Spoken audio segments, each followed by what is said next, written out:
or more untold stories from our history, subscribe to our channel and share with your family and friends. Who was the first Indian queen to fight the British? We know the name that came to your mind, but that's not the right answer. Who was the world's first human bomb? Did you know about a female suicide squad of soldiers?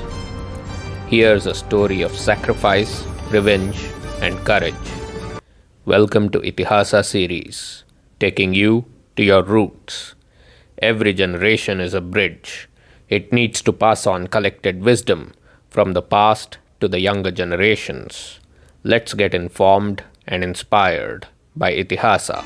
In southern Tamil Nadu, in a province called Ramanathapuram, a beautiful princess was born to the king and queen. The girl was called Velu Nachiyar. She was trained in martial arts, silambam, sword fighting, handling weapons, horse riding, and archery. She was also made proficient in languages like English, French, and Urdu, apart from Tamil. She grew up to be a strong, smart, and beautiful girl whose fame spread far and wide. At 16, she was married to the king of Sivagangai, Muthuvaduganatha.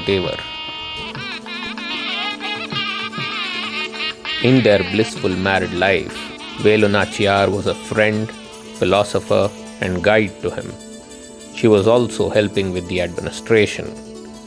After about 20 years of married life, Velu Nachiyar gave birth to a beautiful girl, Velu Nachiyar. The royal family was living a beautiful life, but the dark clouds of adversity and tragedy loomed over them. The Nawab of Arcot, a vassal of the British, was trying to force the king of Sivagangai, Velu Nachiyar's husband, to pay taxes and tributes. But the proud king refused. The Nawab, along with the British, was waiting for the right opportunity to strike.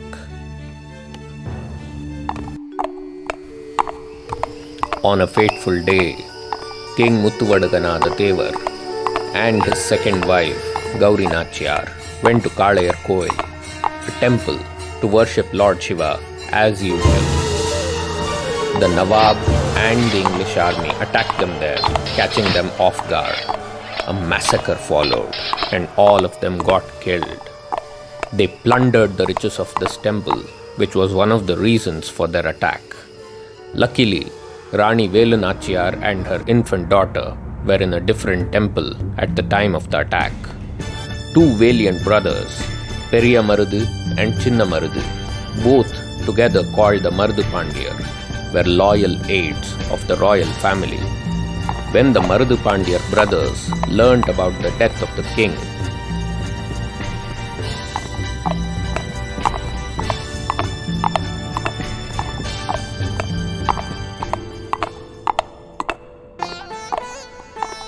they rushed to the queen and took her band away. Rani Velu Nachiyar didn't even get to see the last remains of her husband. To ensure the queen's safe getaway, her loyal bodyguard, Udaiyal, and other female warriors stayed behind to stall the advance of the Nawab's army, which would come to pursue Rani Velu Nachiyar. Udaiyal and her fellow soldiers fought with such raw ferocity that the Nawab's army began to retreat. Udaiyal and her soldiers began to chase them, but ran into the East India Company's army. The sheer firepower and the numbers overpowered Sivagangai's brave female warriors. Udaiyal was captured. Despite being tortured, the brave Udaiyal did not reveal the queen's whereabouts. In anger, the Nawab had her beheaded. The news of Udaiyal's death and valor reached the fleeing queen. Velu Nachiyar was like a wounded tigress now. She vowed to vanquish the Nawab of Arcot and take back Sivagangai for Udaiyal and for her beloved husband.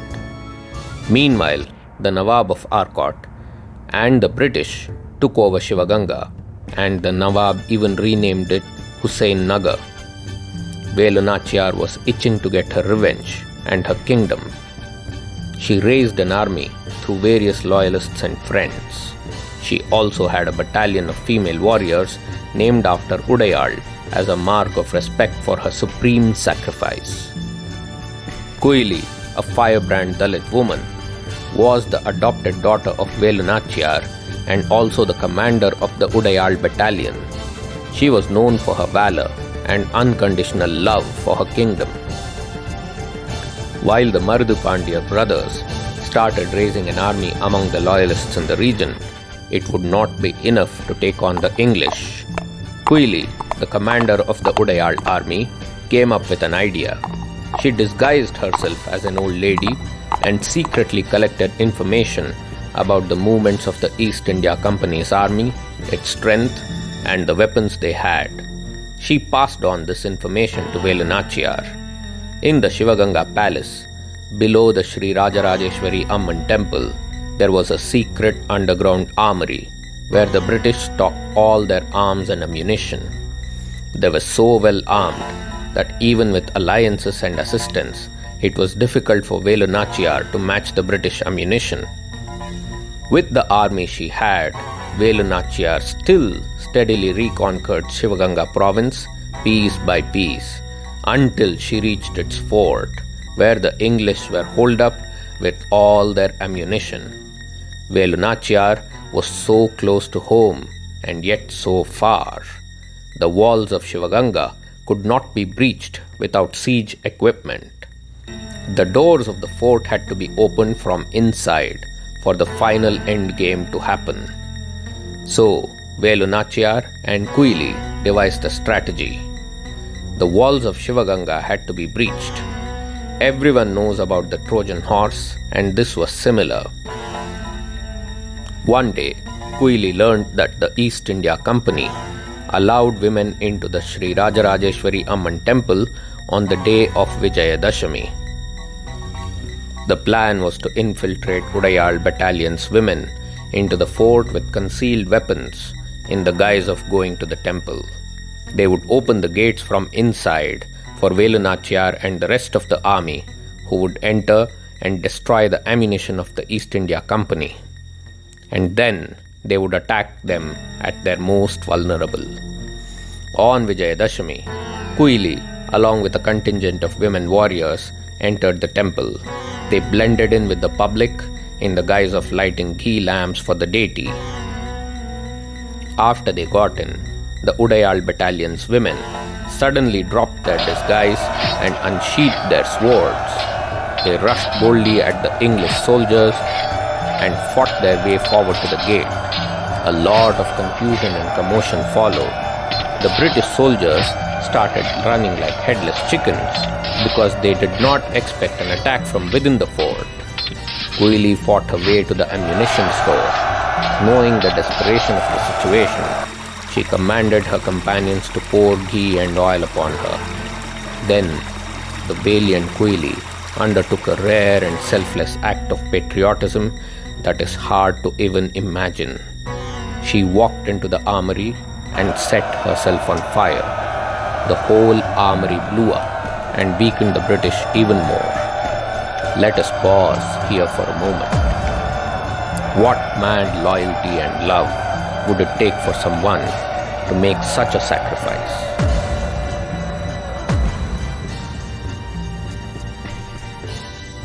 This sacrifice by the first human bomb of India, Kuyili, rendered the East India Company troops ineffective.